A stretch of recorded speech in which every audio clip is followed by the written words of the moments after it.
నమస్కారం. I dream సనాతన వైభవం కార్యక్రమానికి స్వాగతం. నేను మీ విజిత. కలియుగ ప్రత్యక్ష దైవం వెంకటేశ్వర స్వామి. సాక్షాత్తు స్వామివారు వైకుంఠంలో ఉండడం కన్నా భక్తుల కోరికల మేరకు భక్తులని అనుగ్రహించడం కొరకు స్వామి మన తిరుమలలోనే కొలువై ఉన్నారు, మన భక్తులందరినీ దృష్టిలో పెట్టుకొని అని చెప్పి పెద్దవాళ్ళు చెప్తూ ఉంటారు. అయితే అటువంటి తిరుమల వెంకటేశ్వర స్వామికి సేవలు చేస్తున్నారు అని అంటే అది ఎంతటి మహద్భాగ్యమో ఎంతటి పుణ్యమో అసలు మనం చెప్పక్కర్లేదు. అలా కొన్ని వంశాల వారు, కొన్ని తరాల వారు, కొంతమంది కుటుంబీకులు స్వామివారి సేవలో ఇప్పటికీ నిమగ్నమైపోయి తరతరాలుగా అవన్నీ కూడా కంటిన్యూ చేసుకుంటూ వస్తున్నారు. అటువంటి వాళ్ళని కనుక మనం తీసుకున్నట్లయితే ముఖ్యంగా మనకు గుర్తొచ్చేది స్వామివారికి సంబంధించిన కీర్తనలు, ఇలాంటివన్నీ కూడా తీసుకుంటే అన్నమాచార్యుల వారు గుర్తొస్తూ ఉంటారు. అయితే శ్రీమాన్ తాళ్లపాక అన్నమాచార్య వంశస్థులు వంశపారంపర్యంగా కొన్ని సేవలు స్వామివారికి చేస్తూ వస్తున్నారు. అందులో భాగంగా ఇప్పుడు అన్నమాచార్య వంశస్థులకు సంబంధించిన వారే మన ముందరున్నారు. వారే శ్రీమాన్ శ్రీ తాళ్లపాక స్వామి. ఇప్పుడు వారితో మాట్లాడి అసలు అన్నమయ్య కీర్తనల గురించి, వారు ప్రస్తుతం స్వామివారికి ఎలాంటి సేవలు చేస్తున్నారు, అలాంటివన్నీ కూడా అడిగి తెలుసుకుందాం. ఓం నమో వెంకటేశాయ స్వామిజీ. నమో వెంకటేశాయ. సద్గురు అన్నమాచార్య పరంపరాయ నమః. స్వామి, కీర్తనలు అనే ఒక పదం కనుక వింటే, స్వామికి సంబంధించిన కీర్తనలు వింటే గుర్తొచ్చేది శ్రీమాన్ తాళ్లపాక అన్నమాచార్యుల వారు. అయితే అసలు ఎందుకు ఈ అనుబంధం ఏంటి, స్వామివారికి, శ్రీవారికి, అన్నమాచార్యుల వారికి అనుబంధం ఏంటో ముందుగా దాని గురించి సెలవివ్వండి. అమ్మా, పరమ పవిత్రమైనటువంటి పుణ్యస్థలం తిరుమల క్షేత్రం. ఇటువంటి క్షేత్రంలో ఎంతోమంది భక్తులు ఆది మధ్యాంతరహితుడు శ్రీమన్నారాయణుడు వారి నుంచి, వైకుంఠం నుంచి ఈ పృథ్వీకి, ఈ వైకుంఠానికి వచ్చినటువంటి శ్రీనివాసులు, వీరి మీద అన్నమాచార్యులు, తిరుమల నంబి, అనంతాల్వారు, పెరుగొండ వెంగమాంబ వంశస్థులు స్వామి దగ్గర ఎన్నో కైంకర్యాలు జరుగుతూ ఉన్నాయి. అందులో ఒక్కొక్క భక్తుడిది ఒక్కొక్క విశేషమైనటువంటి విశిష్టతని స్వామివారు ఎంచుకున్నారు. ఒకరిని పుష్ప కైంకర్యం, ఒకరిది తీర్థ కైంకర్యం, ఒకరిది హారతి కైంకర్యం, అన్నమాచార్యది సంకీర్తన కైంకర్యం. భగవంతుడు ఎలా ఉంటాడు, ఏం చేస్తాడు అనే దాన్ని సంకీర్తన రూపంలో రచించినటువంటి వ్యక్తి తాళ్లపాక అన్నమాచార్యులు. అసలు అంటే అన్నమాచార్యుల స్వామివారు యవ్వన దశలోనే తిరుమలకి దర్శనానికి రావటము, అక్కడే స్వామి ఆయనని ఒక ఆత్మకవిగా ఆయన కీర్తనల కోసం స్వామివారిని ఎంచుకోవటము, ఇదంతా నేను విన్న దాంట్లో ఒక విషయం. గురుగారు, అసలు ఎలా మొదలైంది అన్నమాచార్యుల గారి ఈ ప్రస్థానం అంతా స్వామివారితో మమైకమై?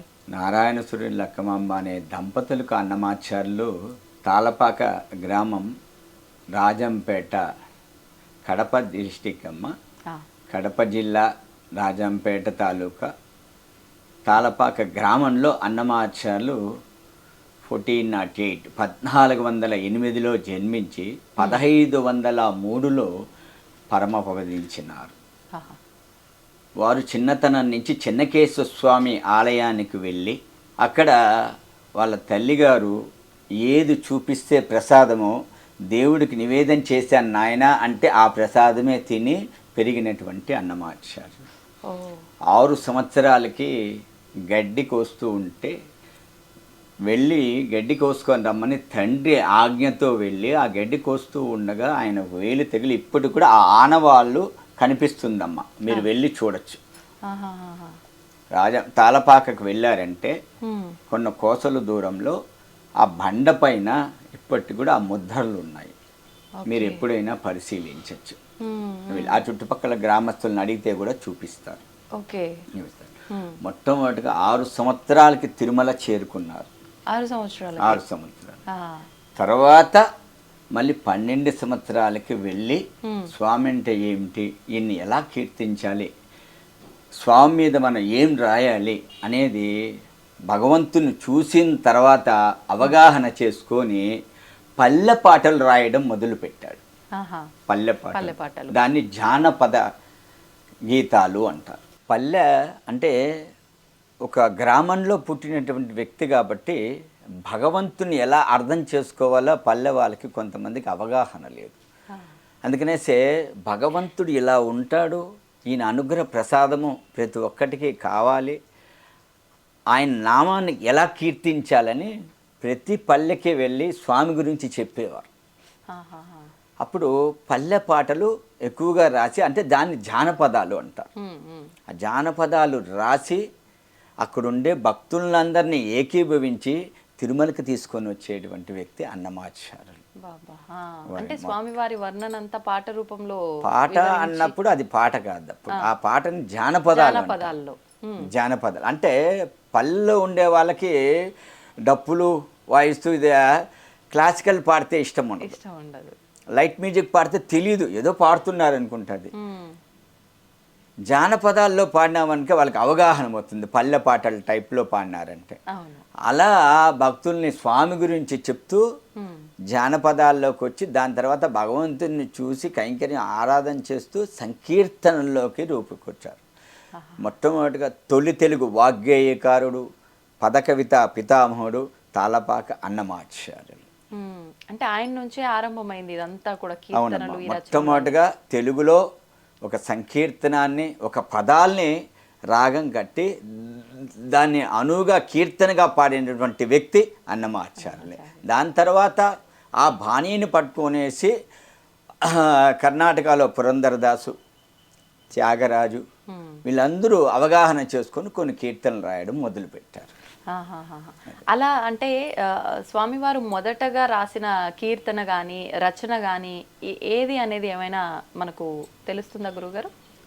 మొట్టగా తిరుమల క్షేత్రం చేరిన తర్వాత ఆయన కొండ ప్రాంతాన్ని, ఆ కొండనంతా చూస్తూ అదిగో అల్లదిగో 10,000 శేషుల పడగలమయము అన్న కీర్తనతో ప్రారంభించారు.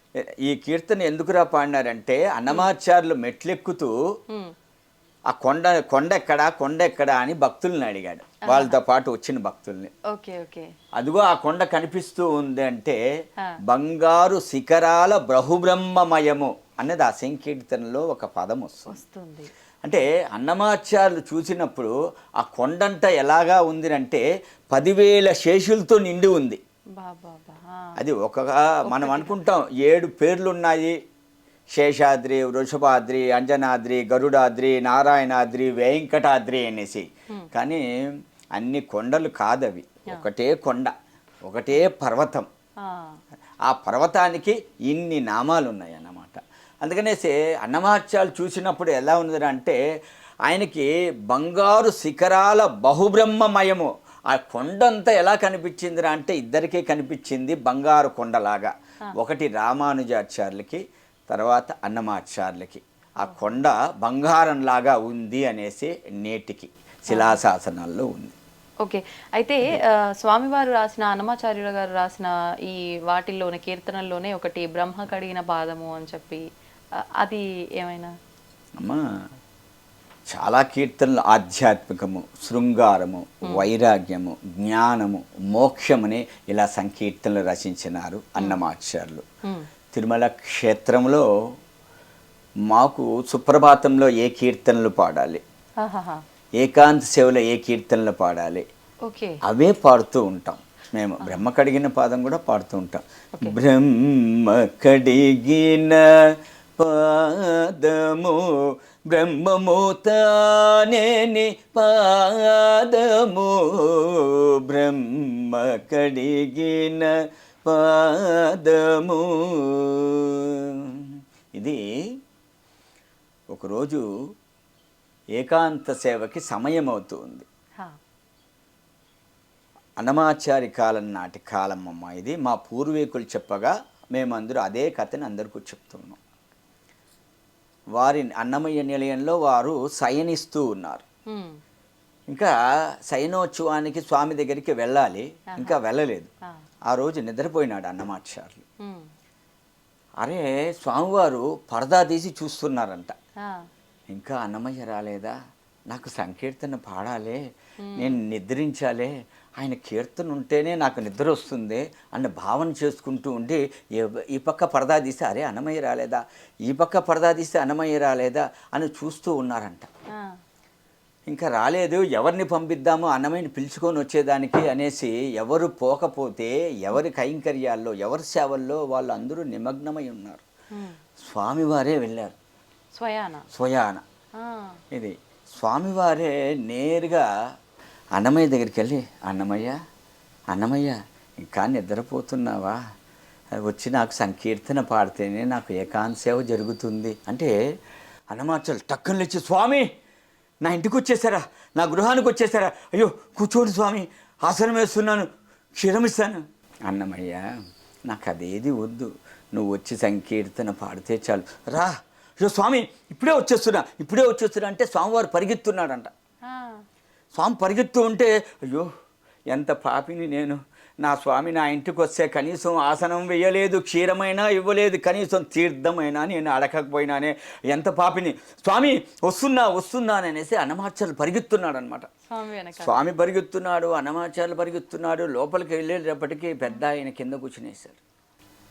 వెంకటేశ్వర స్వామి, అన్నమయ్య, అదేంటి స్వామి అలా కింద కూర్చునేశారంటే, అన్నమయ్య నువ్వు వస్తావు, పోతావు, కూర్చుంటావు, లేస్తావు, తిరుగుతూ ఉంటావు, నేను ఉదయం నుంచి రాత్రి వరకు నిలబడుకొనే ఉండాలి, నాకు కాలు నొప్పి అయ్యిదా, నేను కూర్చోకూడదా అంటాడు. అదేంటి స్వామి, 4 యుగాల్లో నానా అవతారాలు ఎత్తిన పాదాలు, కొన్ని వేల మంది భక్తులు కొలిచినటువంటి పాదాలు, అరగంట సేపు అర్చకులు పాదసేవ చేసినటువంటి పాదాలు, బ్రహ్మదేవుడు కడిగినటువంటి పాదాలు.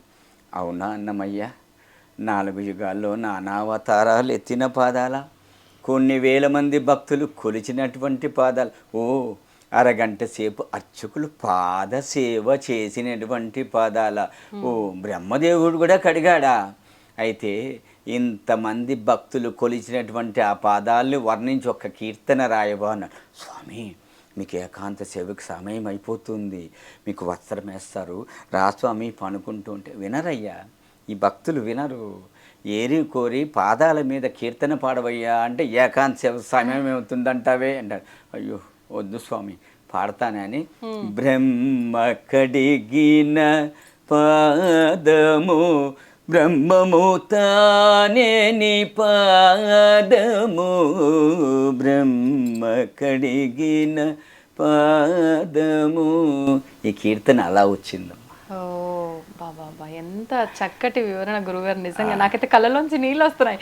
స్వామి అంటే నా కాళ్ళు నొప్పి వస్తున్నాయి అనగానే అసలు నిజంగా ఇక్కడ స్వామి ఉండి చెప్తున్నాడేమో అనిపించింది, నాలో ఆ భావన కలిగింది. నిజంగా అద్భుతం గురువు గారు. అన్నమాచార్యులు రాసినటువంటి సంకీర్తనలు, ఇతిహాసాలు, పురాణాలు, రామాయణం, భారతం, భాగవతం, ప్రబంధాలు, ద్రవిడం, భగవద్గీత ఇవన్నీ చదివి 32,000 కీర్తనలు రాశారా, లేదా ప్రకృతినంతా చూసి వర్ణించి కీర్తనలు రాశారా, లేదా భగవంతుణ్ణి అణువు వర్ణించి కీర్తనలు రాశారా అన్న విధంగా ఉంటుంది అన్నమాచార్యులు రాసించినటువంటి సాహిత్య సంకీర్తనలు. పదాలు, అర్థాలు, నిగుడ అర్థాలు మనం అర్థం చేసుకోవాలి. ఏదో శ్రవణారవిందంగా ఒక సంకీర్తన విన్నామో అంటే వినడం కాదు, ఆ సంకీర్తన సాహిత్య భావం వింటే మనకు తెలుస్తుంది. అరే అన్నమయ్య సంకీర్తనలో వెంకటేశ్వర స్వామి మా ఎదురింటివాడా పక్కింటివాడా కాదు, మా ఇంటివాడే అన్న విధంగా ఉంటుంది వారు రచించిన సంకీర్త సాహిత్య భావాన్ని కూడా అర్థాలు. గురుగారు, ఇప్పుడు మీరు అన్నట్టుగా 32,000 కీర్తనలు అన్నమయ్య స్వామివారివి రాసినవి, వాళ్ళు రచించినవి, పాడినవి అన్నీ కూడా. అందులో ప్రత్యేకించి స్వామివారి గురించే ఇప్పుడు మీరు చెప్పిన ఈ బ్రహ్మ కడిగిన పాదం యొక్క వివరణ ఏ రకంగా ఇచ్చారు అంటే ఆ సిచ్యువేషన్కి తగ్గట్టుగా స్వామి కోసమే రాసినవి ఎన్ని ఉన్నాయి? అన్ని స్వామి కోసం రాసినవేనా? అన్ని భగవంతుడి అన్ని స్వామి శ్రీనివాసుడి కోసమే. 32,000 సంకీర్తనలు రచిస్తే అందులో మనకు 14,000 సంకీర్తనలే మనకు లభ్యమైనాయి. ఇవే ఆనిముత్యాలుగా దొరికినటువంటి సంకీర్తనలు ఆనిముత్యాలుగా శ్రవణారవిందంగా ఉంటూ ఇవే ఆహ్లాదకరంగా ఉంటే కాలగర్భంలో కలిసిపోయిన సంకీర్తనలు ఎలా ఉంటాయో ఊహించుకోవచ్చు. నిజంగానే.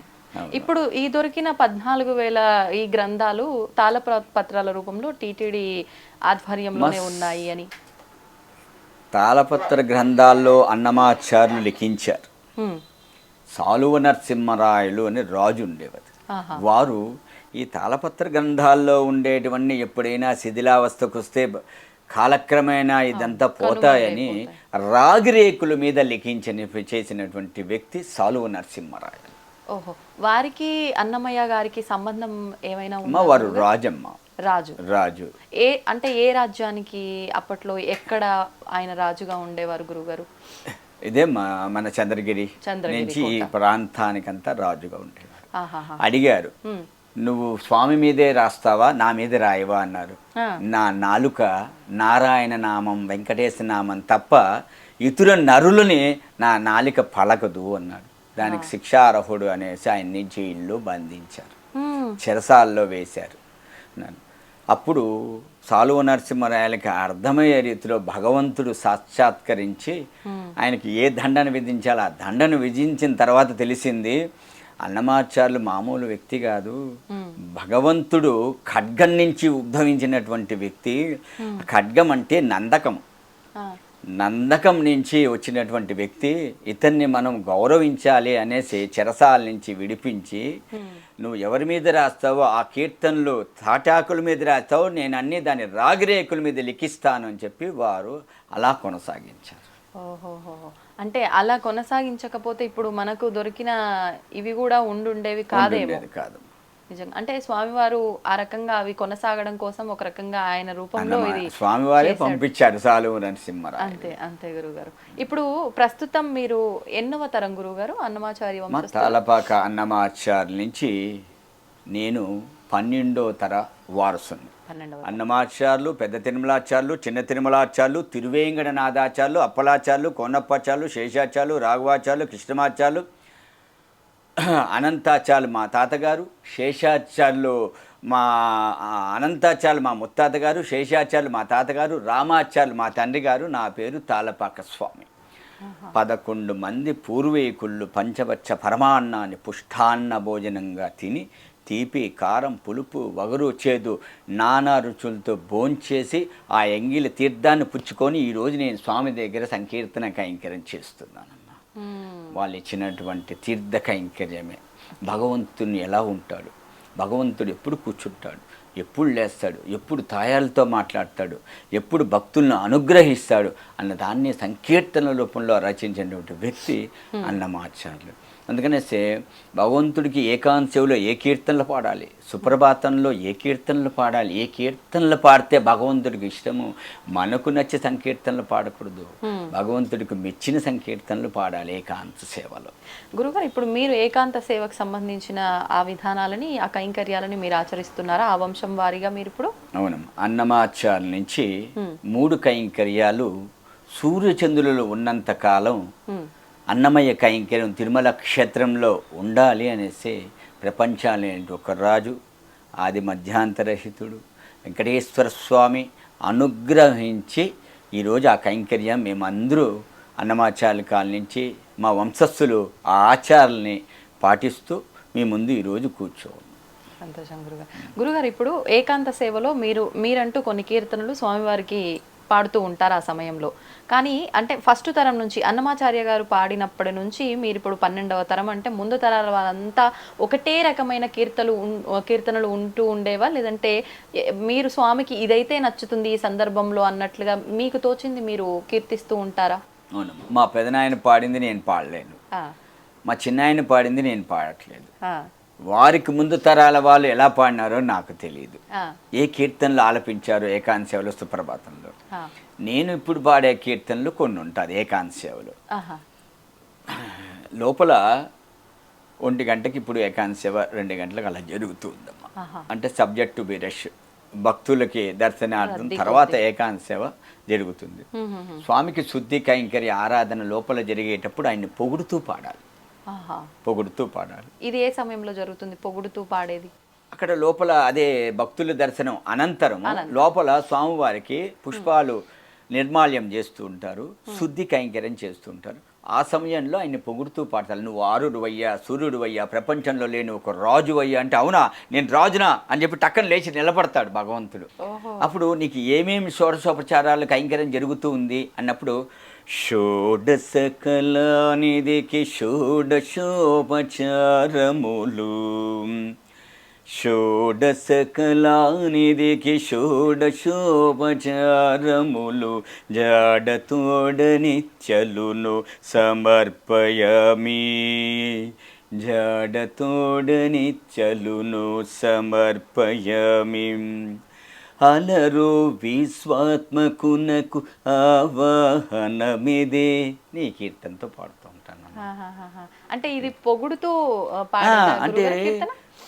ఈయనకి నీ ఉదయం నుంచి నీకు షోడశోపచారాలతో ఆచార వ్యవహారాలు జరుగుతూ ఉంది కదా, అందుకని శుద్ధి కైంకర్యం జరుగుతూ ఉంది కాబట్టి ఏమేమి నీకు షోడశోపరాలు జరుగుతూ ఉందనేసి ఈ కీర్తన అన్నమాట.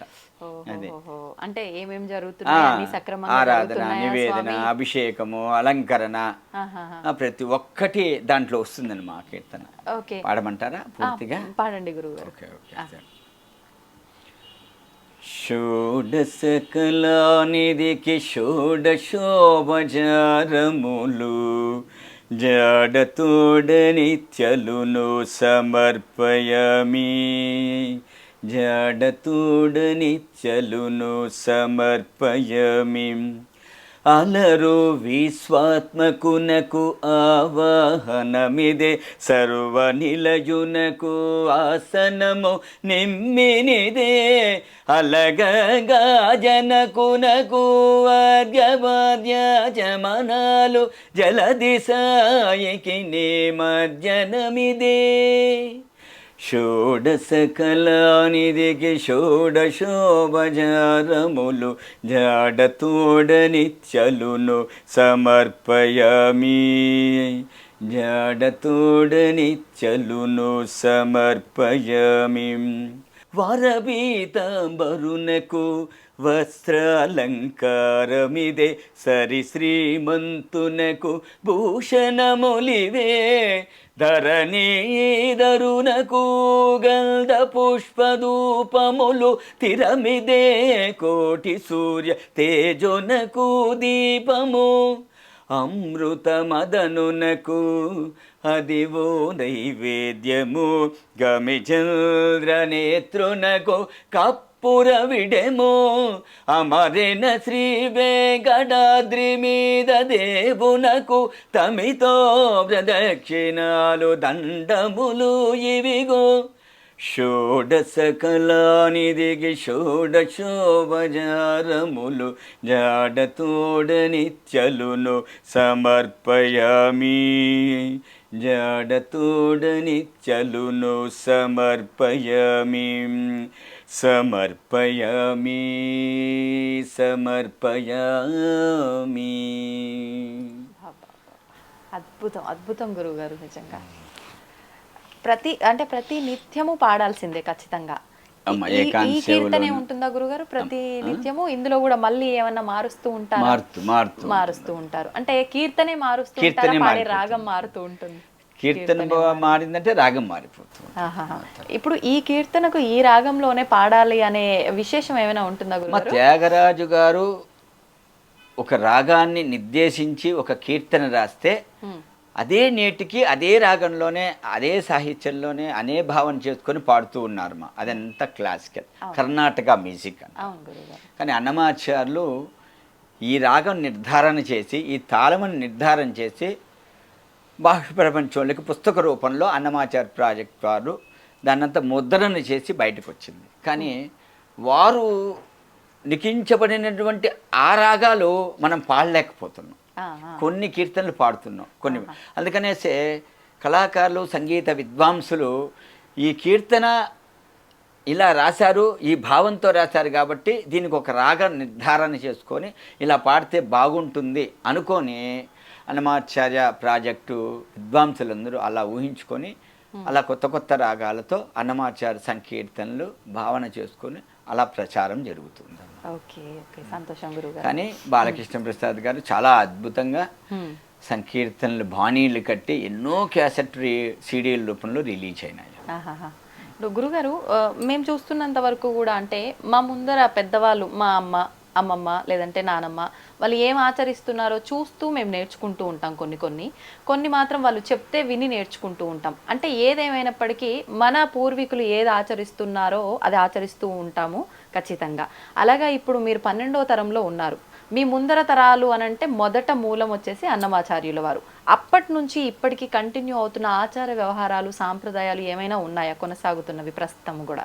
ఉన్నాయమ్మా. అన్నమాచార్యుల కాలం నుంచి సాంప్రదాయాలు వాళ్ళ విలువల్ని నేటికి కొనసాగిస్తున్నాము. హ్మ్. ఎక్కడ ఆలయంలో కానీ హ్మ్. సంసారంలో కానీ ఎక్కడైనా వాళ్ళ వంశస్థులు అందరూ ఒకే సాంప్రదాయాన్ని పాటిస్తూ ఉన్నారు. విశేషంగా ఇది ఖచ్చితంగా ఆచరించాల్సిన క్రతువే అనేది ఏదైనా చెప్పదలసింది ఏదైనా ఉందా గురుగారు? అటువంటిది ఏమిటో బ్రాహ్మణ సాంప్రదాయం రీతిలోనే ప్రతి ఒక్కటి జరుగుతూ ఉందమ్మా. అదేంట్లో అన్నమాచార్యులు పెట్టిన సాంప్రదాయం అంటే మొట్టమొదటి సాంప్రదాయము అంటే ఏమిటంటే అన్నమయ్య సంకీర్తనలు తిరుమల క్షేత్రంలో ఆలపించడమే ఒక సాంప్రదాయం. అది వంశపార్య కైంకర్యంగా నేటికి వస్తుంది. అటువంటిది మొట్టమొదటిగా మేము పట్టుకొని ఆ కైంకర్యాన్ని విడవకుండా మా వంశస్థులు నేటికి 12వ తరం వారసులు నేను, మా అన్నగారు, మా తమ్ముడు మేము కొనసాగిస్తూనే ఉన్నాము ఆ ఆచారాలు వ్యవహారాలంతా. గురుగారు, ఇప్పుడు మనకు దొరికిన 14,000 కీర్తనల్లో ప్రస్తుతం అంటే మీరు మీ నాన్నగారు ఎన్ని కీర్తనలు స్వామి దగ్గర ఆలపించేవారు, అందులోంచి మీరు వారి నుంచి ఎన్ని నేర్చుకున్నారు, ప్రస్తుతం మీరు స్వామి దగ్గర మీరు పాడుతున్నారు? అమ్మ అక్కడ సమయాన్ని బట్టి ఉంటుందమ్మ. ఏకాంత సేవలో సమయం తక్కువగా ఉంటుంది. అప్పుడు ఒక 4-5 కీర్తనలు స్వామిని శుద్ధి కైంకర్యం జరుగుతూ ఉండేటప్పుడు స్వామికి అప్పుడు ఆయన పొగుడుతూ పాడడం ఒక 2, 3, 4 కీర్తనలు. తర్వాత భోగ శ్రీనివాసమూర్తిని శయన మండపంలోకి చేసే ముందు ఒక మంచము, ఒక పరుపు, దాని మీద 2 దిండ్లు, ఒక వత్స సమర్పణ, పుష్పాలు సమర్పణ చేసి భోగ శ్రీనివాసమూర్తిని అర్చకుస్వాముల వారు వేయించేపు చేస్తారు. తాళపాక అన్నమయ్య వంశస్థులు రాములు వారి మేడ అని ఉంటుంది. సన్నిధి, కులశేఖరపడి, శయన మండపము, రాములు వారి మేడ. రాములు వారి మేడలో కూర్చొని సంకీర్తనలు ఏకాంత సేవలో గానం చేస్తూ ఉంటారు. ఏకాంత సేవలో ఆయన పెట్టిన తర్వాత అర్చకుస్వాముల వాళ్ళు ఉయ్యాల ఊపుతూ ఉంటారు. అప్పుడు లాలనుచును చేరులనలిరుగడల బాలగండవర గోపాల నిను చాలా లాలి లాలి లాలి లాలి ఉదుట గోపల సరములొయ్యాలలుగా పదరిక కలరవము బహుగతులు మృగ ఒదిగి చెంపలకు పులక్కింత వీగ ముదురు చెమటల నలికముల దోపదోగా లాలి లాలి లాలి లాలి లాలి లాలి లాలి లాలి. అంటే స్వామివారికి ఇష్టమైన కీర్తనలే అన్నమయ్య కీర్తనలు. ఇందాక మీరు చెప్పినట్టుగా ఆయన కీర్తన లేని నిద్రించలేనని వెళ్ళి వారినే స్వయాన తీసుకొచ్చుకున్న స్వామికి అన్నమయ్యాచార్య కీర్తన ఇంత చక్కటి గాత్రంలో వింటే నాకు తెలిసి స్వామి కీర్తన మొత్తం వినేదాకా కూడా మెలుకుతో ఉండరేమో. ఈ కీర్తనలే కాదు, ఏకాంత సేవలో చాలా కీర్తనలు సైన కీర్తనలు అని ఉంటుంది. ఇవే పాడుతూ ఉంటాం. అలర చంచలమైన అలర చంచలమైన ఆత్మలందుండని అలవాటు చేసని ఉయ్యాల పలుమారును శ్వాస పవనమందుండని భావంబు తెలిపని ఉయ్యాల ఉయ్యాల ఉయ్యాల ఉదయాస్త శైలంబులు నరగాబములైన ఉడుమండలము మోచె ఉయ్యాల అదన ఆకాశ పదమడ్డదూలంబైన అఖిలంబు నిండని ఉయ్యాల ఉయ్యాల ఉయ్యాల ఉయ్యాల ఉయ్యాల ఉయ్యాల ఉయ్యాల ఉయ్యాల ఉయ్యాల. ఇది. హ్మ్. లే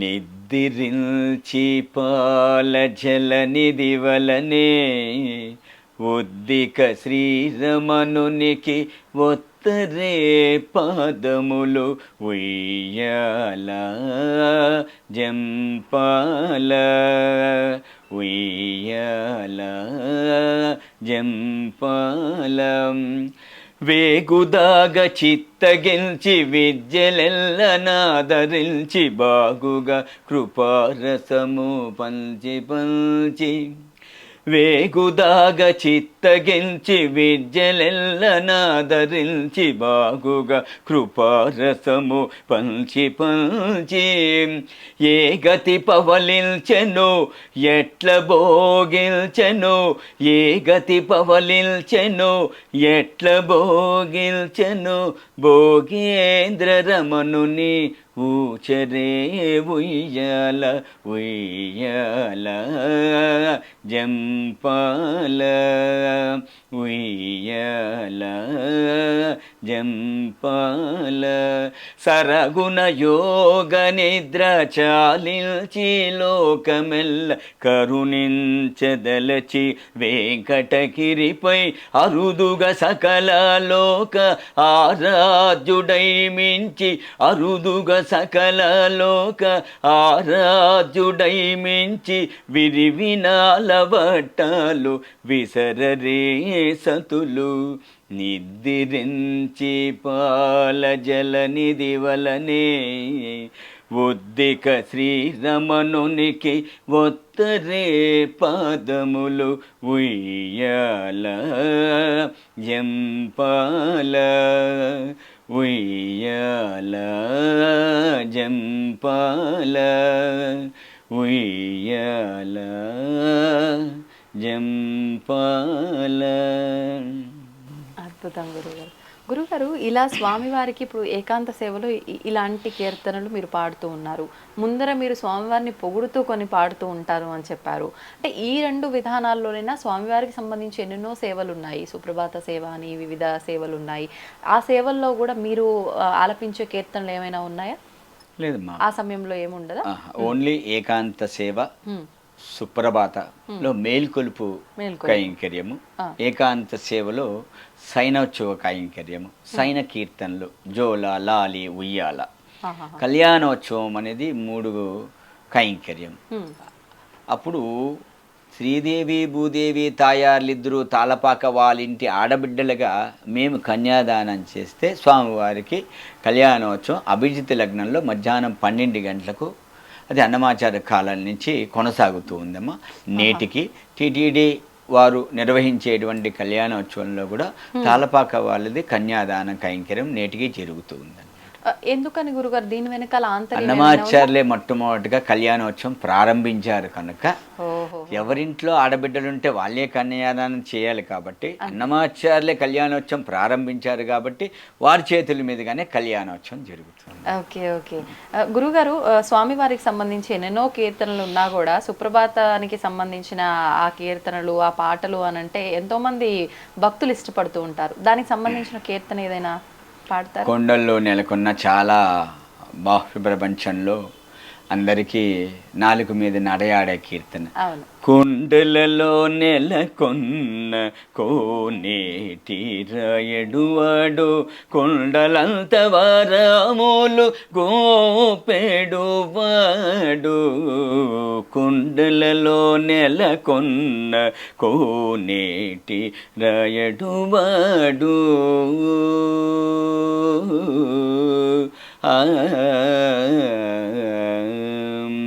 కుమ్మరదాసుడైన కురుబరతి నంబి ఇమ్మన్న వరములెల్ల ఈచినవాడు. దొమ్ములు చేసిన ఎట్టి తొండమాంచే కురవర్తి రమ్మల్ల జోడికి వచ్చి నమీనవాడు. కొండలలో నెలకొన్న కోనేటి రాయడువాడు.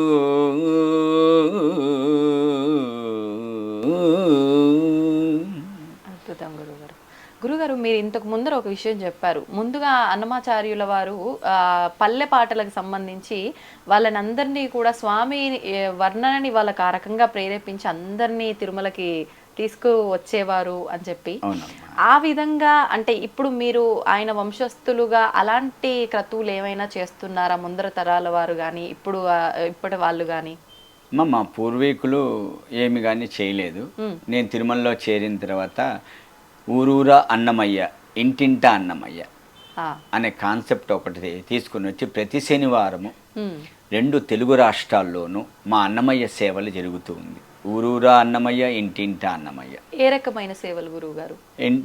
మేము అన్ని ఆలయాల్లోనూ అన్నమాచార సంకీర్తనలో నాట్య ప్రదర్శనలు, ఇటు ఎండోమెంటు ఆలయాలు కానీ ప్రైవేట్ ఆలయాలు కానీ దేవస్థానం సంబంధించిన ఆలయాల్లో కూడా అన్నమయ్య సేవలో శ్రీవారి సేవ అనేసి భరతనాట్యాలు, కూచిపూడి, భగవద్గీత అందరికీ భాష ప్రపంచానికి తెలిసేటట్టుగా మా అన్నమయ్య సేవలు, నాట్య ప్రదర్శనలు, భగవద్గీత, పారాయణాలు, దాని తర్వాత కీర్తనలు. అదేవిధంగా ఇంటింట అన్నమయ్య అంటే ప్రతి శనివారం ఒకరింట్లో వాళ్ళ ఇంట్లో సాంప్రదాయంగా పారాయణము, కొంతసేపు భజన, దాని తర్వాత కీర్తనలు, గోవిందనామాలు, తర్వాత స్వామివారికి ఒక టెంకాయ కొట్టి నివేదన చేసేసేసి హారతి ఇచ్చేయడము. ఇది చేస్తూ ఉన్నాం. అందుకంటే వాళ్ళల్లో భక్తి భావన ప్రతి ఇంట్లోనూ తీసుకురావాలి. అందుకని మేమేమో అనుకుంటున్నాం అంటే పల్లెల్లో తీసుకొని వస్తే వాళ్ళందరూ కన్వర్ట్ అయిపోతున్నారు. భగవంతుడి మీద భక్తి కనిపించట్లేదు వాళ్ళలో. అందుకనే వెంకటేశ్వర స్వామి ప్రపంచంలోనే ఓర్పు, శాంతము, సహనంగల దేవదేవుడు ఎలా ఉంటాడు అనే దాన్ని అన్నమాచార సంకీర్తన రూపంలో ఉంది. అందుకని ప్రతి ఇంట్లోనూ గోవిందనామాలు పలకాలి, ఒక సంకీర్తనలు నేర్చుకోవాలి అన్న విధంగా ఇంటింటా అన్నమయ్య అని ప్రచారం చేస్తున్నాం. ఓకే, అంటే మీరు ఇంటింటా అన్నమయ్య అనే కాన్సెప్ట్ ఎవరింట్లో చెయ్యాలి ఏంటి అనేది ముందుగా ఎవరింటికైనా వెళ్ళి చేస్తాం. వీళ్ళు వాళ్ళు అనే లేదు, భక్తులు ఏ భక్తులైనా పర్వాలేదు. పారాయణము అని అంటే దేనికి సంబంధించి గురువు? విష్ణు పారాయణం, సహస్రనామ పారాయణము ఆ విధంగా ఉంటుంది. ఓకే, ఆ తర్వాత భజన అన్నారు. మీరు ఇప్పుడు పాడుతున్నవన్నీ కీర్తనలు, మరి భజనలు పల్లెలు ఎవరైనా ఆ ఇంట్లో ఉండేవాళ్ళు మాకు భజన వచ్చండి, మాకు కీర్తనలు రావు అంటే వాళ్ళది కొంచెంసేపు అలా వాళ్ళకి నచ్చిన రూపంలో మేము వెళ్ళిన వాళ్ళే పాడాలని లేదు. ఎవరికి తోచింది భగవంతుడికి నాకు ఈ భజన వచ్చండి, ఈ పాట వచ్చండి, నేను ఈ కీర్తన పాడతానంటే పాడమని చెప్తాం. దేవుడి కోసం పాడుతున్నారు, మన కోసరం కాదు కదా. అందుకోసం మీరు కూడా పాడండి. ఇంట్లో 10 మంది వచ్చి ఉంటారు భక్తులు, ఒకరికన్నా ఒక పాట వచ్చి ఉంటుంది కదా, ఒకరికన్నా ఒక భజన చేస్తారు కదా. అందుకని వాళ్ళ దగ్గర పాడిస్తాము, తర్వాత మేము పాడతాము. ఇప్పుడు మీరు వారి వంశస్థులుగా స్వామివారి దగ్గర ఆ సేవ, ఆ కీర్తనలు పాడే భాగ్యం మీరు తీసుకున్నారు. ఇంట్లో వాళ్ళు కూడా అంటే ఇవన్నీ వాళ్ళ వంశీకులుగా పాడుతూ ఉండడము అలాంటివి ఏమైనా ఉన్నారు? అన్నమాచార్య వంశస్థులు, శేషాచార్యులు వాళ్ళ కుటుంబీకులు 6 మంది ఉన్నారు. 6 మందిలో ఒక్కొక్క కుటుంబంలో ఒక్కొక్కరు పాడేవాళ్ళు ఉన్నారు. వాళ్ళు అంటే ఇప్పుడు స్వామివారి దగ్గర 6 కుటుంబీకుల్లో 3 కుటుంబీకులను భగవంతుడి కైంకర్యంగా తీసుకున్నారు. 3 కుటుంబీకులు వాళ్ళని. Okay okay. ఇప్పుడు అంటే మీరు 12వ తరం అన్నారు. అలా ప్రస్తుతం ఇప్పుడు ఈ 2025 వరకు ఎన్ని తరాల వారు ఉన్నారో మీకు ఏమైనా అంచనా? 13వ తరం వాళ్ళు ఉన్నారు, 14వ తరం వాళ్ళు కూడా ఉన్నారు. అలా ఎన్ని తరాల వరకు? అంతే, 14 తరాల వరకు ప్రస్తుతం 14వ తరం. ఓకే, మీలో ఒకరికొకరికి సంబంధాలు ఉంటూ ఉంటాయి? అందరూ. మేము ఒకసారి చిన్న మా 6 మంది కుటుంబీకుల్లో చిన్న ఫంక్షన్ అయినా 100 మంది దాటేస్తాం. Okay okay. మరి ఎందుకని విశేషంగా ఈ 6 కుటుంబీకులు ఉంటే 3 కుటుంబీకులనే ఎంచుకోవటం, వాళ్ళు ముగ్గురే భాగస్వామ్యం అవ్వటం? అక్కడ కైంకర్యము 3 కైంకర్యాలే కదమ్మా. అవును అవును. అందుకనేసి వేరే కైంకర్యాలు లేవు కదా భగవంతుడి దగ్గర. మా స్థానము ఏకాంతసేవ, సుప్రభాతము, కళ్యాణోత్సవం. అందుకని మేము ముగ్గురు అడ్జస్ట్ చేసుకుంటున్నాం. మిగతా ఇంకేదైనా ఎక్స్ట్రా కైంకర్యాలు ఉంటే టీటీడీ వారు కల్పిస్తారు వాళ్ళకు కూడా అవకాశాన్ని. ఓకే, అంటే భగవంతుడు ఆయన ఎవరినైతే పిలిపించి దలుచుకున్నాడో వాళ్ళనే పిలిపించి వాళ్ళ దగ్గర పాడించుకుంటాడు. ఎన్నో జన్మల పుణ్య ఫలం ఉంటేనే అన్నమాచార వంశస్థుల్లోనూ జన్మిస్తారు. నిజంగా అటువంటి రాలిన ముత్యాలని ముగ్గురిని తీసుకున్నారు. కానీ గురువుగారు ఇలా అడుగుతున్నాను ఏమీ అనుకోవద్దు. ఇప్పుడున్న ఈ కలియుగంలో ఎంత ఒకే తల్లి కడుపులో పుట్టిన అన్న తమ్ముళ్ళు అక్క చెల్లెళ్ళు అయినా ఒకరు ఎదుగుతుంటే ఒకరు తక్కువలో ఉంటే కొన్ని కొన్ని సందర్భాల్లో తెలియక ఎన్నెన్నో కొట్లాటలు ఎన్నెన్నో వివాదాలు చూస్తూ ఉంటాము. అంటే మీరు ఆయన వంశీకులుగా ముగ్గురు ఉండి ముగ్గురు లేకుండా ఉండటం అనేది ఆయన భగవంతుడి దయే. కానీ ఈ భేదాభిప్రాయాలు ఎక్కడ రావట్లేదా గురుగారు? మాది ఎప్పుడు రాలేదు. ఆ, వాళ్ళకే వచ్చింది, మాకెందుకు రాలేదని అన్న భేదాభిప్రాయం మా వంశంలో ఎవరికీ రాలేదు. ఆహాహాహా. భగవంతుడు వీళ్ళని మెచ్చాడు, ఆ, కైంకర్యాన్ని తీసుకున్నారు, అవును అవును. మనల్ని దూరంగా పెట్టారు అన్న భావన చేసుకున్నారే తప్ప మాకెందుకు ఇవ్వలేదు అనే టీటీడీని ప్రశ్నించలేదు, భగవంతుని ప్రశ్నించలేదు. Okay okay. అంటే ప్రశ్నించకపోయినా వారిలో వారికి కొంచెం మనస్పర్ధలు వివాదాలు అలాంటివి కూడా తలెత్తే అవకాశాలు ఉంటాయి, అన్ని కానీ అవి కూడా లేవు. వంశస్థుల్లో ఉంటుందేమో కానీ ఆ. మా వంశస్థుల్లో లేదు. Okay okay. ఇంకా వంశ వృక్షం అలా మొదలైంది ఆ మూలం. ఇలాంటి గొడవలు ఏవీ లేకుండా స్వామికి ఎవరికి అవకాశం వస్తే వాళ్ళు సేవ చేసుకునేటట్టు మా నాన్నగారు కైంకర్యం చేయలేదమ్మా. చేయలేదా గురుగారు? మా చిన్న ఆయన, మా పెదనాయన. Okay okay. మా నాన్నగారు టీచర్ వృత్తిలో ఉన్నారు. ఆహాహా. ఆయనకి అంటే ఆయనకు అవకాశం రాలేదా? వారికి వద్దనుకున్నారు, నాకు సంగీతం రాదు, ఆ, నేను చేయను ఓకే ఓకే. అని తప్పుకునేసారు. సంగీతం రాలేదు అంటే గాత్రం ఉండాలా, నేర్చుకునే అవకాశం లేకపోవడం? మా గాత్రం ఉండాలి, నేర్చుకోవాలి, సాధన చేయాలి. Okay okay. గురుగారు ఇప్పుడు అంటే మీరున్నారు, మీ నాన్నగారికి లేకుండా మీ చిన్నాన్నగారికి ఉంది, తర్వాత మీకుంది. అంటే వాళ్ళకున్న ఏమంటారు గాత్రాన్ని దాన్ని వాళ్ళు ప్రమోట్ చేసుకోవడం అంటే మా ఏదైనా ఒక తాతగారు, మా తాతగారు తమ్ముడు ఉండేవారమ్మా మొట్టమొదటిగా. 40 ఏళ్ళకే మా చిన్న తాతగారు రాఘవాచార్యులు కాలం అయిపోయినారు. 40 ఇయర్స్కి. 40 ఇయర్స్కే అన్మ్యారీడ్. Okay okay. ఆయన ఇంకా శేషాచార్యుల కుటుంబీకు ఆయన ఒక్కడే కైంకర్యం చేస్తూ ఉంటే ఈ చలికాలంలో చేయలేక ఆయన పెద్ద కొడుకు అయినటువంటి అనంతాచార్యులు మా పెదనాయన గారిని తీసుకున్నారు. ఆయన ఒక్కడే చేస్తుండగానే నాకు ఒక సహాయం కావాలంటే మా చిన్న ఆయన్ని, లాస్ట్ అతను, మేము 5వ కుటుంబం మాది, మా చిన్న ఆయన 6వ కుటుంబం, ఆయన్ని తీసుకున్నారు. వాళ్ళిద్దరే కైంకర్యం చేస్తూ వచ్చారు. మొదటి ఆయన, చివరి ఆయన స్వామి దగ్గర కైంకర్యం, రెండో ఆయన, 4వ ఆయన కంపౌండర్లు, 3వ ఆయన, 5వ ఆయన టీచర్లు, గవర్నమెంట్ టీచర్లు. మా నాన్నగారు టీచర్. Okay okay. అంటే ఇప్పుడు ఒక ఎగ్జామ్ క్వాలిఫికేషన్ని బట్టి ఒక దానికి అర్హత ఎలా ఉంటుందో, ఇప్పుడు ఇంతమంది కుటుంబీకుల్లో మీకు ఆ గాత్రం ఉండొచ్చు, సంగీతం పైన మీకు పరిజ్ఞానం ఉండొచ్చు, మీ పెదనాన్నగారింట్లోనో చిన్నాన్నగారింట్లోనో ఇంకొకరికి ఎవరికైనా ఉండొచ్చు. ఇద్దరిలో ఒకరిని తీసుకోవాలి అనే ఒక ఆ ప్రస్తావన వస్తే కనుక అది ఏమైనా టీటీడీ వాళ్ళు దానికి పరీక్ష పెట్టడం ఇంటర్వ్యూలు జరుగుతుందమ్మా, జరుగుతుంది. అధికారులు ఇంటర్వ్యూలు చేసి ఎవరు అర్హులు అని నిర్ణయాన్ని తీసుకుంటారు. Okay okay. ఇప్పుడు మీ తర్వాత మీ ఇంట్లోంచి మీకు 2 కుమారులను విన్నాను, వాళ్ళలోంచి ఎవరైనా సంగీతం నేర్చుకుంటున్నారా? వచ్చే అవకాశం? 2 నేర్చుకున్నారు. మా చిన్నవాడు నేర్చుకున్నాడు, మా అన్న కొడుకు ఇంకొక అతను ఉన్నాడు. ఇప్పుడున్న అన్నదమ్ముల్లో పిల్లలు అందరూ నేర్చుకున్నారు. వాళ్ళు 5-6 మంది ఉన్నాము, అందరూ నేర్చుకున్నారు. మా తర్వాత జనరేషన్ భగవంతుడు ఎవరిని తీసుకుంటారో ఆయన ఇష్టం. అందరూ అంటే ఇప్పుడు ఎంతమంది ఉన్నారు గురుగారు పిల్లలు? మీ అబ్బాయిలు ఇంకా 10 మంది దాకా పైన ఉన్నారమ్మా. వాళ్ళని ఎవరిని తీసుకుంటారు? ఇప్పుడు క్లిష్టమైన పరిస్థితి అయితే అందరికీ అవగాహన ఉంది, అందరికీ గాత్రం. అవును. అయితే క్లిష్ట అంటే ఒకటి 5 మంది పాడేవాళ్ళు ఉన్నారమ్మా. 5 మంది పాడేవాళ్ళు ఉన్నారు. Okay okay. అంటే ఇంకా మనం అసలు అంచనా కూడా వేయలేం. ఇప్పుడు దీంట్లో కూడా రిటైర్మెంట్ అనేది ఏమైనా ఉంటుందా గురుగారు? ఎన్ని సంవత్సరాలు? పారంపర్యంగా ఉన్నది. మళ్ళీ గవర్నమెంట్ రూల్స్, దేవస్థానం వాళ్ళ రూల్స్ ప్రకారం 65 సంవత్సరాలకి రిటైర్మెంట్ ఉందమ్మా. 65 ఇయర్స్. 65 ఇయర్స్. ఓకే. స్టార్టింగ్ వయసు ఎంత గురుగారు? 40 ఏళ్ళు లోపల ఉండాలి. 40 లోపు ఉండాలి. 60 అంటే దాదాపు ఒక 25 నుంచి 30 సంవత్సరాలు స్వామి దగ్గర సేవ చేసుకునే భాగ్యం అయితే ఉంది. ఇప్పుడు మీరు ఎన్ని సంవత్సరాలు అవుతుంది గురుగారు? నేను 88లో జాయిన్ అయినమ్మా. అప్పుడు మిరాసి కాలం. Okay okay. మిరాసి అప్పుడు వంతు అంటారు దాన్ని. వంతు ఒక్కొక్క సంవత్సరం ఒక్కొక్కరు అనమాట. దాని తర్వాత 2003లో ఫస్ట్ 88లో జాయిన్ అయ్యి 2 సంవత్సరాలకు దిగేశాను. 94లో మళ్ళీ వెళ్ళాను నేను. మళ్ళీ 2 సంవత్సరాలు చేస్తే దిగేశాను. దాని తర్వాత 2003లో మాకంతా ఇంటర్వ్యూలు పెట్టి మొట్టమొదటిగా నన్ను సెలెక్ట్ చేసి నేను వెళ్ళాను. మళ్ళీ మా అన్నగారు వచ్చారు, మళ్ళీ మా తమ్ముడు గారు వచ్చారు. ఇప్పుడు ముగ్గురు స్వామి దగ్గర కైంకర్యం చేస్తున్నాం. 65కి రిటైర్మెంట్, నాకు ఇంకొక 6 సంవత్సరాలు ఉంది. ఓకే ఓకే ఓకే, సంతోషం. ఎందుకని గురుగారు అప్పుడులో అంటే అట్లా సంవత్సరం ఒకరు అట్లా ఎందుకని ఉండేది? అప్పుడు మిరాసి కాలం అన్నమాట. మిరాసి రద్దు అయిపోయిందమ్మా. రద్దు అయిపోయిన తర్వాత వాళ్ళనంతా పర్మనెంట్గా ఎంప్లాయీస్గా స్వీకరించారు. కోర్టు అలా అనుమతి ఇచ్చేసింది. Okay okay. అందుకని కోర్టు 2 పోస్టులే ఇచ్చింది తాళపాక వాళ్ళకి. వీళ్ళకి కైంకర్యం 2 పోస్టులు సరిపోతుందని. అది ఇంకా అవకాశం అందరికి రావాలన్నట్లుగా కూడా ఒక రకంగా అదేలేండి.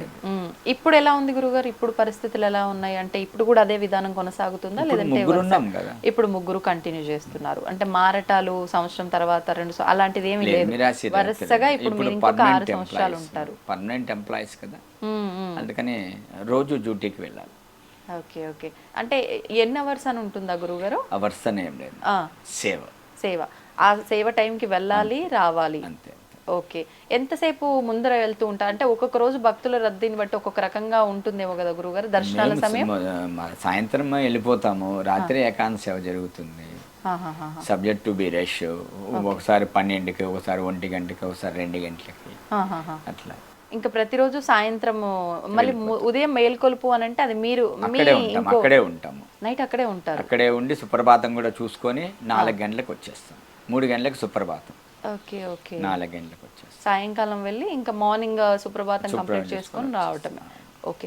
ఇప్పుడు అంటే మీరు ఈ సేవలు చేస్తున్నందుకు గాను, అన్నమాచార్య వంశస్థులుగా గాను ఈ 2 విధానాలు కనుక దృష్ట్యా తీసుకుంటే ఎటువంటి అంటే మీకు స్పెషల్గా ఏమన్నా అక్కడ విధానాలు, నియమాలు అలాంటివి ఏమైనా ఉంటూ ఉంటాయా గురుగారు? ఊళ్ళో దేవుడి దగ్గర స్పెషల్ ఏముంటుందమ్మా? భగవంతుడి దగ్గర పేద గొప్ప ధనికుడు అని ఏముండదు, సమానమే. భగవంతుడి దగ్గర కైంకర్యం చేసేటువంటి భక్తులు కూడా సమానమే. ఎవరి కైంకర్యం, ఎవరి సేవ వాళ్ళదే. పుష్ప కైంకర్యం వాళ్ళ సేవ, తీర్థ కైంకర్యం వాళ్ళ సేవ, అర్చక కైంకర్యం, దీక్షితుల కైంకర్యం వాళ్ళ సేవ, తలపాక వాళ్ళది, తరుగుండ వాళ్ళది, సన్నిధి గొల్ల కైంకర్యం. ఎవరి కైంకర్యాలు ఎవరి వాటికి ఏం చేయాలి, అక్కడ ఎంతసేపు ఉంటుందని వాళ్ళు చేసుకుంటూ పోతూ ఉంటాం. ఎవరు ఎక్కువ ఎవరు తక్కువ అనే భేదభావన ఎవరికి ఉండదు. దేవుణ్ణి తాకే కైంకర్యం దీక్షతులు వాళ్ళు తీర్థమిస్తే మిగతా వాళ్ళందరూ పుచ్చుకుంటూ ఉంటారు. వాళ్ళే ప్రధానం. Okay okay. దీక్షతులు, అర్చకులే ప్రధానం. ఇప్పుడు ఈ ఏకాంత సేవ ఇవన్నీ కూడా అంటే భోగ శ్రీనివాసమూర్తికి జరుగుతూ ఉంటాయా, లేకపోతే స్వయాన మూల విరాట్కి దగ్గర ఉండి ఏదైనా విధానం ఉంటుందా? ఎక్కడ జరుగుతుంది గురుగారు ఇదంతా కూడా? లోపల మన దీక్షితులు వాళ్ళు ఈ సేవల గురించి, లోపల ఉండేటువంటి బేరాల గురించి వారు చెప్తూ ఉంటారమ్మా. అది మీరు ఒకసారి గమనించండి. ఎవరెవరికి బయటికి చెప్పకూడదు గురుగారు, వాళ్ళు చెప్పాలి. Okay okay. లోపల సన్నిధిలో జరిగే కైంకర్యం అంతా వాళ్ళ అధీనంలో ఉంటుంది, వారు చెప్తే బాగుంటుంది. Okay okay. ఇప్పుడు గురుగారు అంటే మీరు ఆల్రెడీ ఇంటింటా అన్నమయ్య అని ఇలా ఒక రకంగా అవేర్నెస్ కల్పిస్తూ అందరిలో కూడా అన్నమయ్య కీర్తనల్ని విశ్వవ్యాప్తం చేస్తున్నారు. ఒక రకంగా ఒక మెసేజ్ ఇవ్వాలి ఈ జనరేషన్ వాళ్ళకి అన్నమయ్య కీర్తనల గురించి అని అంటే ఏం మెసేజ్ ఇస్తారు గురుగారు? ఒకప్పుడు బ్యాంకుల్లో ఒక హిందీ పదం నేర్చుకోండి అనేవాళ్ళు మా చిన్నప్పుడు. బోర్డు, బ్లాక్ బోర్డు పైన రాసి పెట్టేవాళ్ళు, ఒక హిందీ పదం నేర్చుకోండి. ఆ మాదిరిగా రోజుకొక సంకీర్తన వినండి, వారానికి ఒక సంకీర్తన నేర్చుకోండి, మాసానికి ఒక సంకీర్తన సాహిత్య భావాన్ని అర్థం చేసుకోండి. అప్పుడు భగవంతుడు అంటే ఏంటి అని తెలుస్తుంది. ఆ సంకీర్తన బాహ్యం అంటే ఏంటి, భావం అంటే ఏంటి, అర్థం అంటే ఏంటి, నిగుడార్థాలంతా ఆ సంకీర్తనలో ఉంటుంది. ఎవ్వరెవ్వరివాడు ఈ జీవుడు, ఎవ్వరికి ఏమౌను ఈ జీవుడు, ఎవ్వరికి ఏమౌను ఈ జీవుడు, ఎందరికి కొడుకుగాడి జీవుడు, వెనుక ఎందరికి తోబుట్టుడి జీవుడు, ఎందరిని భ్రమయిల్చడి జీవుడు, దుఃఖమెందరిని గ్రావింపడి జీవుడు, ఈ జీవుడు ఈ జీవుడు ఎవ్వరెవ్వరివాడో ఈ జీవుడు, ఎవ్వరికి ఏమౌనో ఈ జీవుడు, ఎక్కడెక్కడ తిరగడి జీవుడు, వెనుక ఎక్కడు తన జన్మమీ జీవుడు, ఏకడి చుట్టము ఈ జీవుడు, డెప్పుడెక్కడికి ఏగేను ఈ జీవుడు, ఈ జీవుడు, ఈ జీవుడు ఎవ్వరెవ్వరివాడో ఈ జీవుడు, ఎవ్వరికి ఏమౌనో ఈ జీవుడు, ఎవ్వరికి ఏమౌనో ఈ జీవుడు, ఎవ్వరికి ఏమౌనో ఈ జీవుడు. అంటే ఎవరికి ఎవరు ఏమి కారణ ఏంటి గురుగారు ఈ కీర్తనకు అర్థం ఏమైనా ఎవరికి ఎవరు బంధము బంధుత్వం అనేది జీవనంలో మనిషి పెట్టుకోవద్దండి. ప్రతిదానికి నేను ఒకడున్నాను, నన్ను అర్థం చేసుకుంటే మీ జీవిత విధానం అంటే ఏంటి అని తెలుస్తుంది అని అన్నమాచార్య సంకీర్తన భావ తాత్పర్య రహస్యం అమ్మా. Okay okay. కానీ గురువుగారు వింటూ ఉంటే చాలా వినసొంపుగా అనిపిస్తుంది నిజంగా, అసలు అలా వినాలనే అనిపిస్తుంటుంది ఎంతసేపు పాడినా. ఇంతవరకే మాకు తెలుసు, కానీ దానిలో ఉన్న అర్థాన్ని మేము తెలుసుకోగలిగే అంత జ్ఞానం మా దగ్గర లేదు అని మా ఆలోచన. విన్నంత మాత్రాన అవన్నీ మాకు స్వామి గురించి ఎలా అర్థమవుతాయి అంటారు గురువుగారు? ఒకసారి వింటే రాదమ్మా, ఆ కీర్తనని 10 సార్లు వినాలి. ఓకే. వినితే అప్పుడు మనకు ఆ సంకీర్తన భావం ఏంటి అని అర్థమవుతుంది. భావం అర్థమైనప్పుడు దాంట్లో ఉండే అర్థాలు, నానా అర్థాలు ఏంటి అని మనం తెలుసుకోగలుగుతాం. ఒకసారి వింటే శ్రవణారవిందంగా కీర్తన వింటాం, రాగం బాగుంది అనుకొని వింటాము. కానీ 10 సార్లు వింటే దాని భావం అర్థమవుతుంది. అన్నమాచార్యులు ఎందుకు ఈ కీర్తన ఎప్పుడు ఎక్కడ ఎలా రాశాడు, స్వామి కూర్చో ఉంటే రాశాడా, నిలబడుకో ఉంటే రాశాడా, స్వామి ప్రయాణం అవుతూ ఉంటే రాశాడా, స్వామి భుజిస్తూ ఉంటే రాశాడా, తాయాలతో మాట్లాడుతూ ఉంటే ఈ కీర్తన రాశాడా అన్న విధానం 10 సార్లు వింటే అర్థమవుతుంది ఏ కీర్తనైనా. గురుగారు, ఇప్పుడు మీరు ఆల్రెడీ కొన్ని కార్యక్రమాలు అయితే చేపడుతున్నారు, ఇంకా ఫ్యూచర్లో ఇది చెయ్యాలనుకుంటున్నాము, ఇది చేస్తే ఇలా ఒక మంచి మెసేజ్ వెళ్తుంది అనే ఆలోచనలు ఏమైనా ఉన్నాయండి? ఉన్నాయమ్మా. ఇంకా బాహ్య ప్రపంచానికి అన్నమయ్య సంకీర్తనలు ప్రచారంలోకి ఇంకా ముందుకు తీసుకెళ్లాలనేసే తాళపాక వంశస్థులందరూ అనుకుంటున్నారు. ఓకే. టీటీడీ తిరుమల తిరుపతి దేవస్థానం వాళ్ళు అన్నమాచార్య ప్రాజెక్టు స్థాపించి అక్కడ ఉండేటువంటి కళాకారులతో విద్వాంసులచే కొత్త కొత్త సంకీర్తనలు, సంగీత బాణీలు కట్టి క్యాసిడీల రూపంలో రిలీజ్ చేస్తున్నారు. అది బాహ్య ప్రపంచానికి చాలామంది భక్తులకి అందిస్తూ ఉన్నారు. వాళ్ళు ఒక ధోరణగా వెళ్తూ ఉన్నారు. వంశస్థులుగా మా కర్తవ్యం ఏంటి, మేము ఎందుకు పుట్టాము వంశస్థులుగా, మేము ఏం చేయాలి అన్నది మేము నిర్ధారణ చేసుకొని మేము కూడా సంకీర్తనలు ప్రచారం చేస్తాం. Okay okay. మీరు అంటే ఎవరికైనా ఇంట్రెస్ట్ ఉన్న వాళ్ళకి చెప్తూ ఉంటారా గురుగారు, ఒక గురువు స్థానంలో ఉండి సంకీర్తనలు క్లాసెస్ తీసుకోవడం లేదు? నేను క్లాసెస్ ఏం తీసుకోవట్లేదు. అన్నమయ్య సంకీర్తనలు, సాహిత్యం, స్వామి దగ్గర కైంకర్యాలు ఏంటి, అన్నమయ్య కైంకర్యాలు ఏంటి, ఏ కైంకర్యాలు ఎవరెవరు చేస్తున్నారు, మేము ఏం కీర్తనలు పాడతాం అవి ఎవరికి చెప్తాము, కానీ సంకీర్తనలు మేము ఎవరికి నేర్పించట్లేదు. మాకే రావు.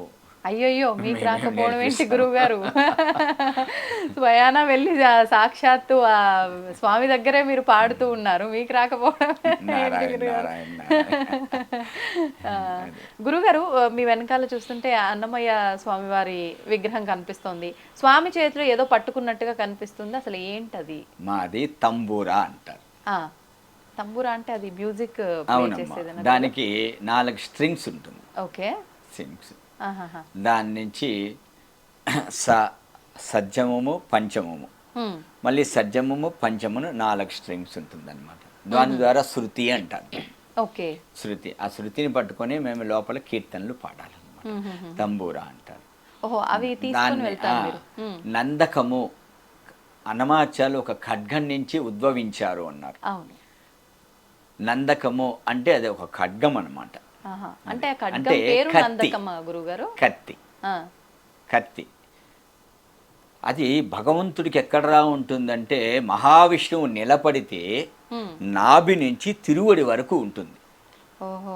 నాభి నుంచి తిరువడి వరకు ఉంటుంది. నాభి ఎక్కడరా ఉంటుందంటే గగనం పైన ఉంటుంది. తిరువడి భూమికి 6 అడుగుల ఎత్తులో ఉంటుంది. బా అప్పుడు ఖడ్గం ఎంత పెద్దది ఉంటుందో మీరు ఆలోచించండి. అటువంటి ఖడ్గాన్ని నందకం అంటారు, వారి దగ్గర ఉండేదాన్ని. ఆహాహా. ఆ చాకు రాజులు వాడే ఖడ్గానికి ఒక పక్కనే పదును ఉంటుంది. హ్మ్. భగవంతుని నుంచి వచ్చినటువంటి ఖడ్గానికి ఇరుపక్కల పదునున్నట్టుగా ఆధ్యాత్మ, శృంగారం, భక్తి, జ్ఞానమని 4 రకాలుగా రచించినటువంటి వ్యక్తి తాళపాక అన్నమాట. ఓకే.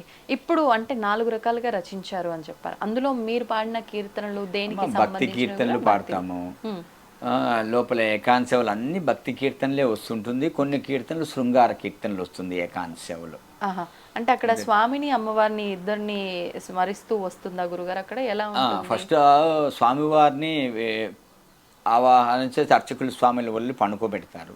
ఆహాహా. అప్పుడు మేము కీర్తనలు పాడుతుంటాం, సైన కీర్తనలే. హ్మ్. దాంట్లో కృష్ణుడి మీద పునర్వసు వచ్చిందంటే స్వామి మీదే, రాముడి మీద పాడుతూ ఉంటాము. Okay okay.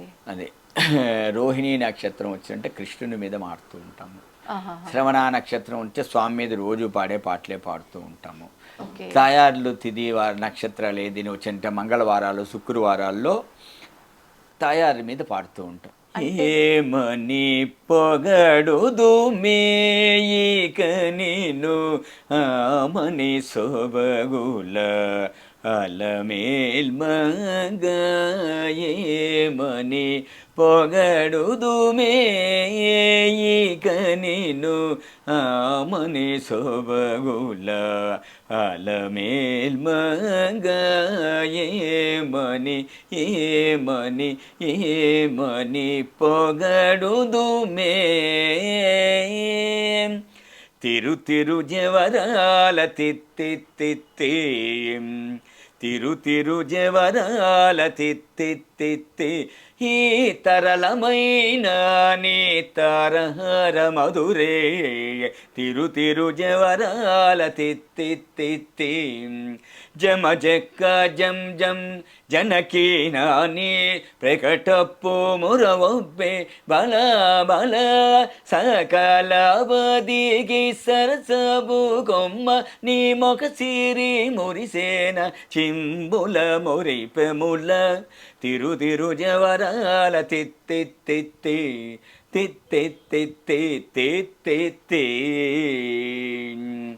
అమ్మమ్మ ఏమమ్మ అలమేల్ మంగ నాచారమ్మ తమిళట అని ఈ కీర్తన.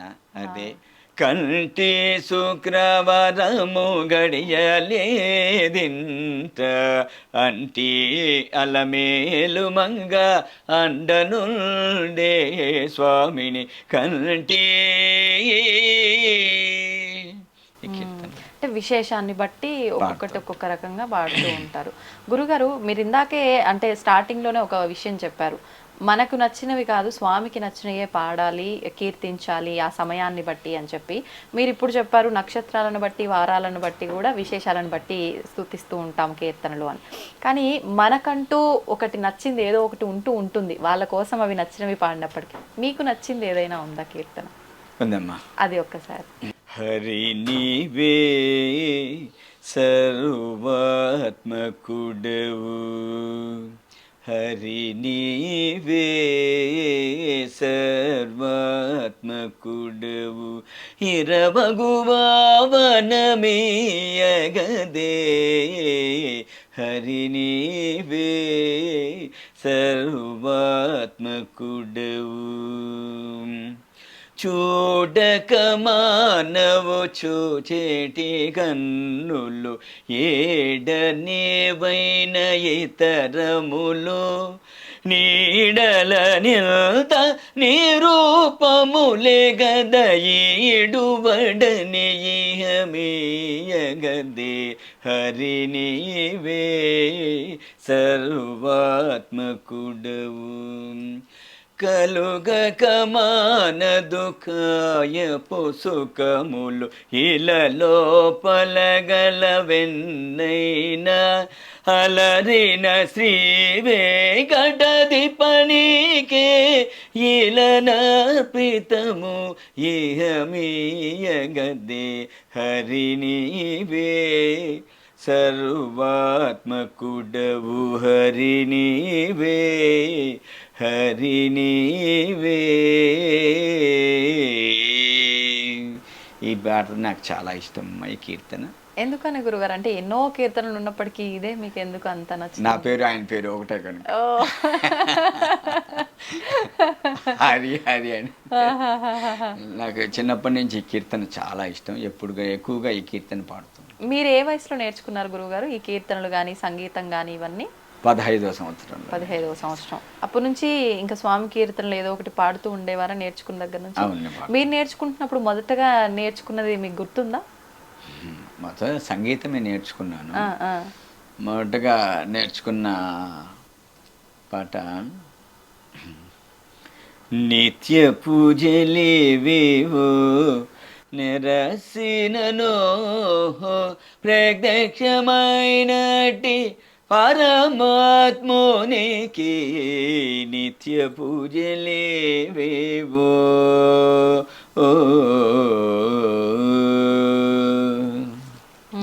ఇది మొదటగా నేర్చుకున్నారు. ఓకే ఓకే, అద్భుతం గురుగారు.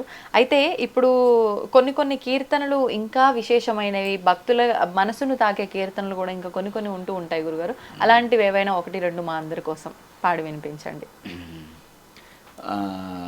పల్లెల్లో వెళ్ళి అన్నమాచార్యులు భగవంతునికి దగ్గర చేర్పించాలనేసి వేడుకొందామా వేడుకొందామా వెంకటగిరి వెంకటేశ్వరుని వేడుకొందామా అని భజన దీంట్లో పిలిచికెళ్తాడనమాట. ఈయన ఒక చెట్టు దగ్గర కూర్చొని పాడుతూ ఉంటాడు. వేడుకొందామని చుట్టుపక్కల ఉండే వాళ్ళందరూ అవును కూడా మనం కూడా వేడుకొందాంలే రండి అని చెప్పేసి ఈయన పాడుకుంటూ ముందు పోతే వెనకాల భక్తులందరూ మనం కూడా వేడుకుంటామని తప్పట్లు తట్టుకుంటూ వాళ్ళు కూడా ముందుకెళ్ళిపోతూ ఉంటారు. అలా గుడిలోకి పిలుచుకొని వెళ్ళిపోతాడు వాళ్ళందరినీ. గుడిలో పిలుచుకొని కూర్చోబెట్టేసి ఈ కీర్తనలు అన్ని పాడి చేస్తుంటాడు, భజన సాంప్రదాయాలన్నీ. అట్లా పాట వినగానే భక్తి పారవశ్యంతో భక్తులందరికీ అలా వచ్చేస్తుంది, అవలీలుగా వెళ్ళిపోతూ ఉంటారు అనమాట. అది సాంప్రదాయం మొట్టమొదటిగా ప్రారంభించిన వ్యక్తి అన్నమాచార్యులు, భజన సాంప్రదాయం. ఇప్పుడు ఈ కీర్తనల్లో అన్ని రకాల కీర్తనలు ఉన్నాయన్నారు, అంటే ఆధ్యాత్మికానికి సంబంధించి, శృంగారము, వైరాగ్యము, జ్ఞానము, భక్తి, మోక్షము. అలగటం అనేది ఆడవాళ్లకు సహజం. అలాగే దేవతలందరూ కూడా అలిగేవాళ్ళు, స్వామి అంటే వాళ్ళని బ్రతిమలాడేవాళ్ళు, ఇలా కొన్ని సామాన్య మానవులు మాట్లాడుతూ ఉంటారు. వాటికి సంబంధించిన ఏమైనా కీర్తనలు ఉన్నాయా గురువు? అవి ఏమైనా పాడతారా? తిరుమల క్షేత్రంలో ఏకాంత సేవలో ఏకాంత సేవ అయిపోయేది 4 అడుగులు వేస్తారు అన్నమాచార్యులు జోచ్యుతానంద పాడేసిన తర్వాత. జో అచ్యుతానంద జో జో ముకుంద రావే పరమానంద రావే పరమానంద రావే పరమానంద రామ గోవింద జో జో జో నందు నింటను చేరి నయము మీరంగ చంద్రవదనలు నీకు సేవ చేయంగ అందముగా వారిన్ల ఆడుచుండంగా మందలకు దొంగ మా ముద్దురంగా జూ జూ జూ జూ జూ జూ జూ జూ. ఈ కీర్తన పాడిన తర్వాత, ఈ కాలంలో లేదు కదమ్మా, అన్నమాచార్య కాలంది చెప్తున్నాను. పాడుతూ ఉంటే స్వామి నిద్రపోయినారు అనుకొని అన్నమాచార్యులు 2 అడుగులు వేస్తారు. వేస్తేనే స్వామి అన్నమయ్య అంటాడు. అదేంటి స్వామి మీరు ఇంకా నిద్రపోలేదా అంటాడు.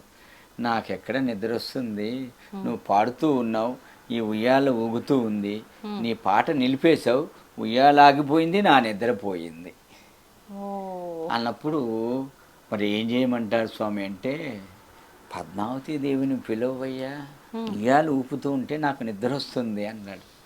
అప్పుడు విచ్చేయవమ్మ వెన్నెల బొమ్మ మచ్చిక మరునిడాక మగోరిడాక అన్న కీర్తన పాడతాడు. అన్నమాచార్య. అప్పుడు తాయారు పరిగెత్తుకొని వస్తుంది. ఓహో. ఆడవాళ్ళు పొగడ్తలకి పడిపోతారు.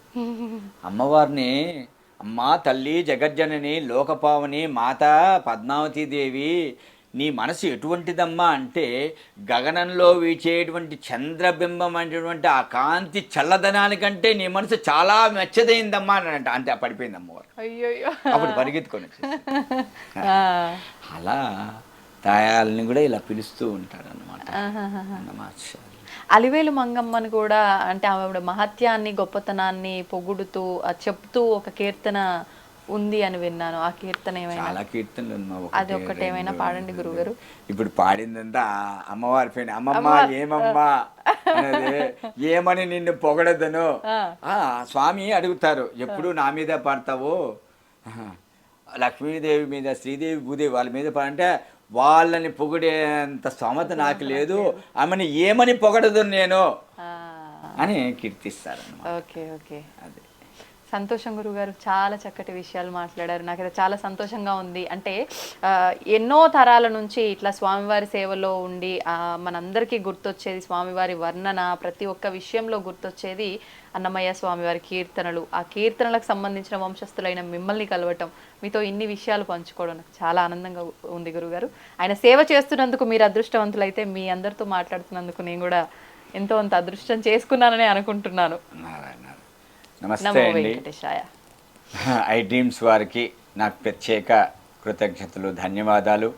వెంకటేశ్వర స్వామి ఆశీస్సులు పరిపూర్ణంగా ఉండాలని, ఈ ఐ డ్రీమ్స్ ఛానల్ ఇంకా మంచి అభివృద్ధి కావాలనేసి భగవంతుణ్ణి ప్రార్థన చేసుకుంటూ స్వామివారి ఆశీస్సులు తప్పకుండా ఉండాలని కోరుతున్నాను. నమో వెంకటేశాయ. సద్గురు అన్నమాచార్య పరంపరాయ నమః. ధన్యవాదాలు గురుగారు. నమో వెంకటేశాయ. నమో వెంకటేశాయ.